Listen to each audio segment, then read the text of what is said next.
Welcome to the Prophecy Depot, where we look at current events and place them under the spotlight of Bible prophecy.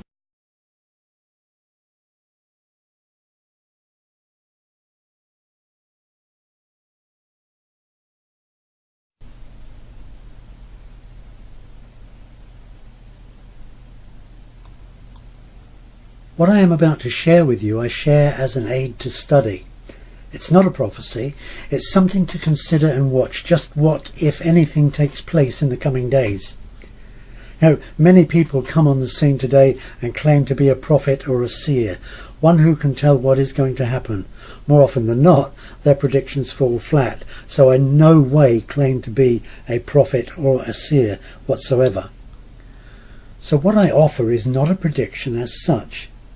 It's an anomaly that I find very interesting. At the moment, that's all it is, very interesting. The coming days and years will prove whether what I offer here has any validity at all. I've been looking at this since, before 2010. As many will know, numbers are very important to biblical scholars and to the ancient writers of the Bible. One such number is 50. After 49 years were completed and Israel entered the 50th year, certain things were due to occur, such as the releasing of debts and so on. Notice, it is after the 49th year, not after 50 years. These and other things were to take place. So certain events were to take place during the 50th year. In Leviticus we read, "And ye shall hallow the 50th year, and proclaim liberty throughout all the land unto all the inhabitants thereof. It shall be a jubilee unto you, and ye shall return every man unto his possession, and ye shall return every man unto his family." Now I found it fascinating, to say the least, when I began to study this in the light of us now living in what many believe to be the last days prior to the physical return to earth of Jesus Christ. The Bible predicts in several places the Jewish people would return to their ancient homeland in the last days or end of days. So let's just spend a few minutes looking at the 50-year cycle in light of Israel and the Jews' return to their land. The first date we shall look at is 1897. In 1897, the very first Zionist conference was held in Basel, Switzerland, with a view to finding a homeland for the scattered Jewish people who had been spread around the world since their expulsion from the land of Israel by the Roman armies in 135 AD. It was only after this expulsion the Romans renamed the land Syria Palestina, Palestine, after Israel's ancient enemies, the Philistines. So let's take 1897 as our start date. 1897, the very first Zionist conference looking for a homeland for the Jewish people. 1897 plus 50, and we find that in that 50th year, 1947, the newly formed UN voted in favour of a homeland for the Jews in Palestine. We add 50 years to 1947, and again we discover during that 50th year, 1997, we find the first ever Pan-Arabic conference with a view to recapturing the land from the Jewish people. That's interesting. Every 50 years, during that 50th year, a major conference regarding the Jewish people and their homeland. But did you notice? The first conference was held by the Jews. The second conference held by the Gentile or Western nations. The third conference was held by all the Arab nations. 3 major conferences held by 3 distinct groups: Jews, Western Gentiles and Arabs, each one taking place exactly during that 50th year, 50 years apart. But there's something very similar regarding the ancient city of Jerusalem. Now our start date here is 1917, when, after 500 years of Turkish rule, Palestine was captured by the British toward the end of the First World War. So, 1917, the Ottoman Empire falls and Great Britain takes control of Palestine. General Allenby, who was a Christian, refused to enter the city on horseback, but rather he walked into the city rather than on horseback, because he didn't want to enter as a conqueror, and he regarded the only person worthy of riding into the city on horseback was his Messiah, the Lord Jesus Christ. So we had 1917 and 50 years, and we come to 1967. During that 50th year, 1967, we find the Six-Day War, when Israel captured the old city of Jerusalem for the first time in over 2,000 years. So there is a sequence here. The first war, the Gentiles capture Jerusalem. The second war, the Jewish people capture Jerusalem. Two major wars in which the centre prize is Jerusalem. Each war 50 years apart. First, the Gentiles capture Jerusalem. Second, the Jews capture Jerusalem. We have 1897, the first Zionist conference, looking for a homeland for the Jewish people. Add 50, we come to 1947, when the United Nations meet and vote in favour of giving the land to the Jewish people. We add 50 to that, we come to 1997 with a pan-Arabic conference with a view to taking the land away from the Jewish people. 1917, we have a war during which Jerusalem is captured by the Western Gentile nations. We add 50 years to that, 1967, and we have a war when Jerusalem is taken by the Jewish people. But there is now another anomaly. All these events run in a 20 and a 30-year cycle. 1897, the Zionist Conference, plus 20 comes to 1917, the date when Allenby marched into Jerusalem and the Western nations took Jerusalem. Add 30 years, you come to 1947, when the United Nations voted in favour of giving the land to the Jewish people. Add 20 years, you come to 1967, when the Jewish people once again were in control of their ancient city of Jerusalem for the first time in 2,000 years or more.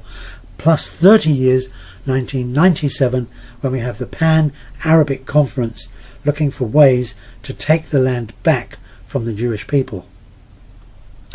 If the pattern holds true, the next date is 2017, when, according to the cycle, there should be a war in the Middle East where the Jews lose at least part of Jerusalem. It's 20 years from 1997, but strangely enough, it's 50 years from the Six-Day War of 1967. In Leviticus, we read about the 50-year cycle, the Jubilee year, when all debts are paid off, when people return to their homeland. God told the Jewish people to keep to his promises of following the Sabbath, doing his will, keeping these 50-year celebrations.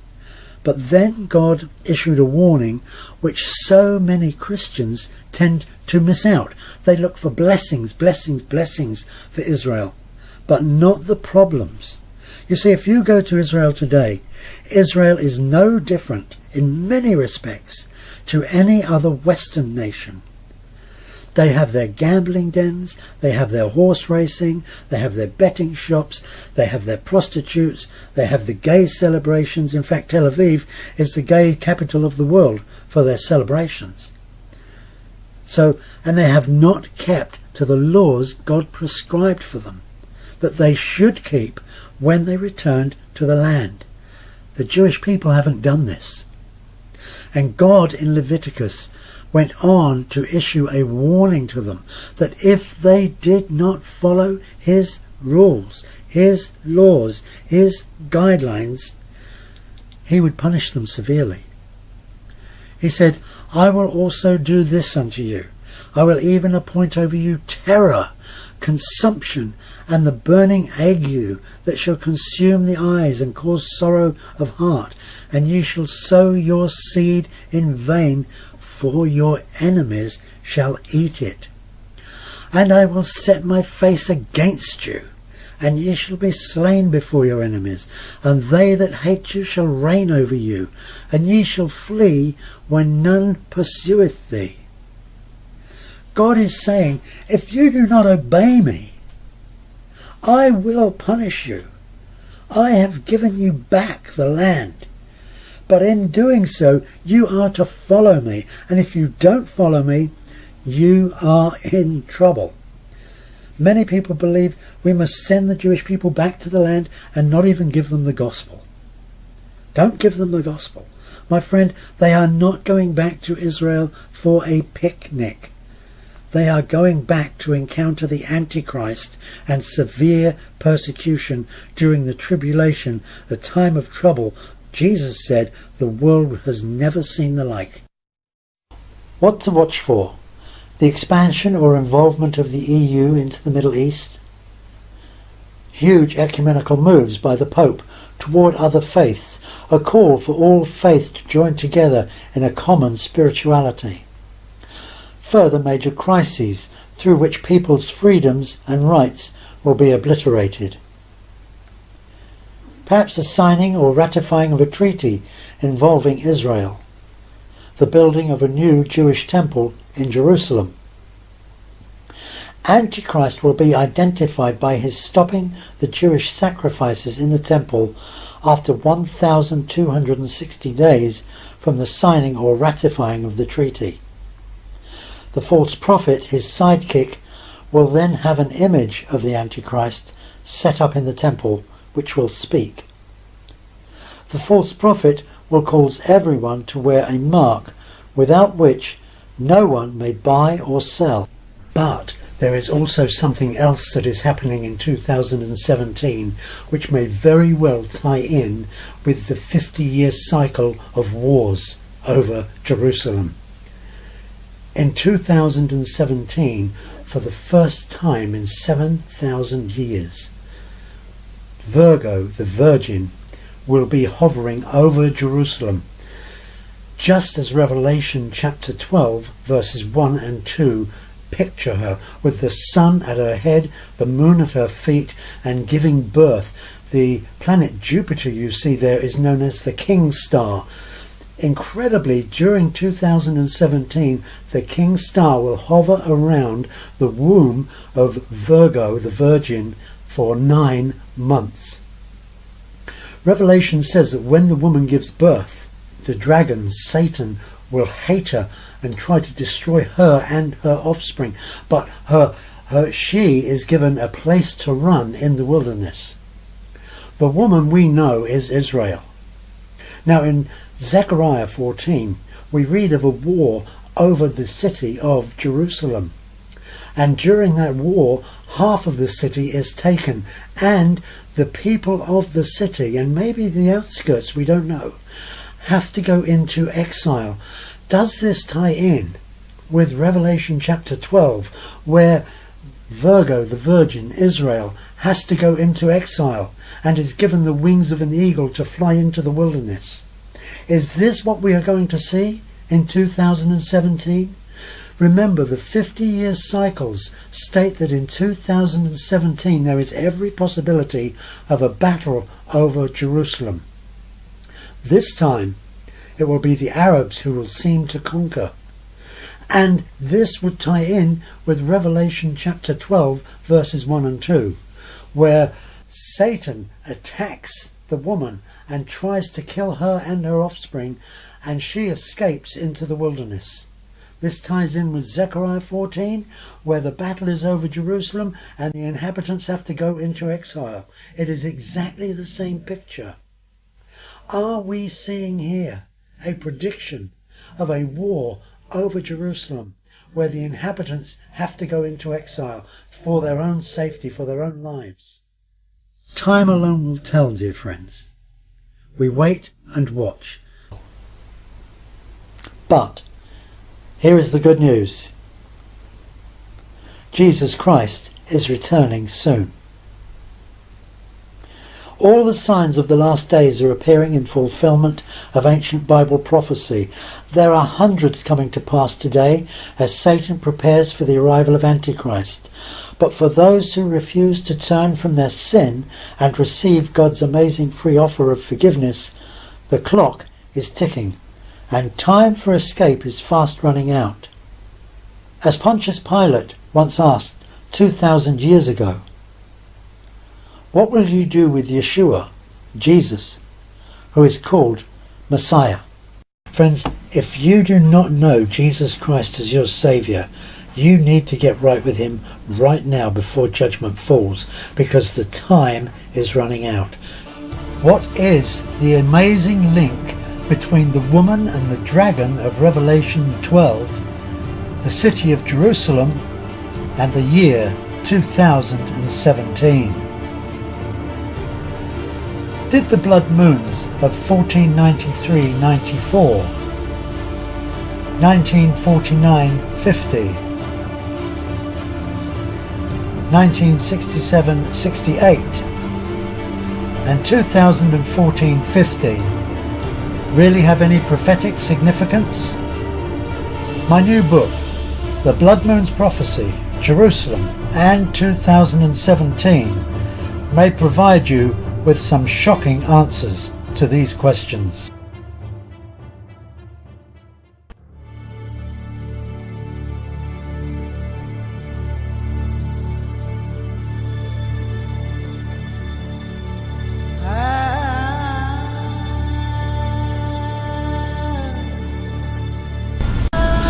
This book of 191 pages and illustrations will shock many people. Following on from my best-selling book Antichrist, the Vatican and the Great Deception, we further lift the curtain on amazing prophetic events that are taking place today as Israel prepares to build the third temple.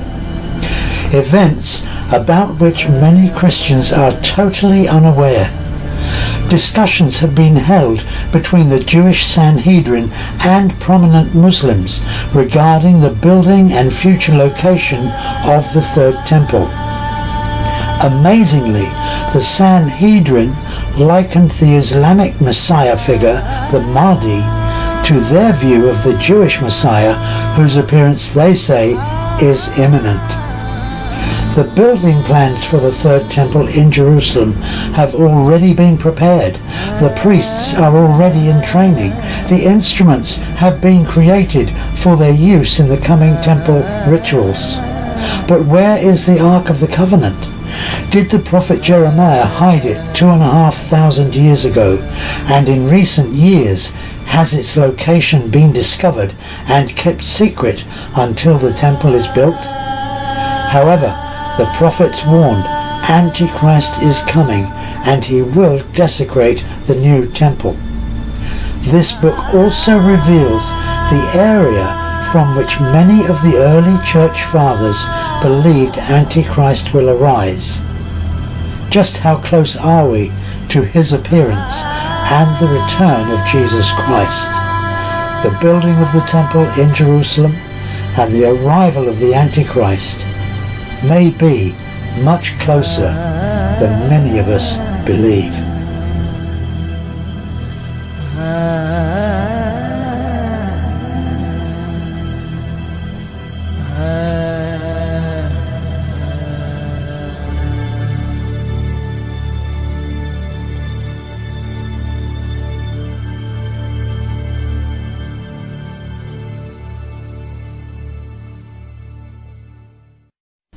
Who knows what the coming days will bring? Time is short, my friends. All history will finally come together with the fulfillment of the ultimate prophecy, the return of the Messiah, Yeshua. So heads up, watch the Middle East, because that is where it will all come to pass in the days and the years ahead. God bless you.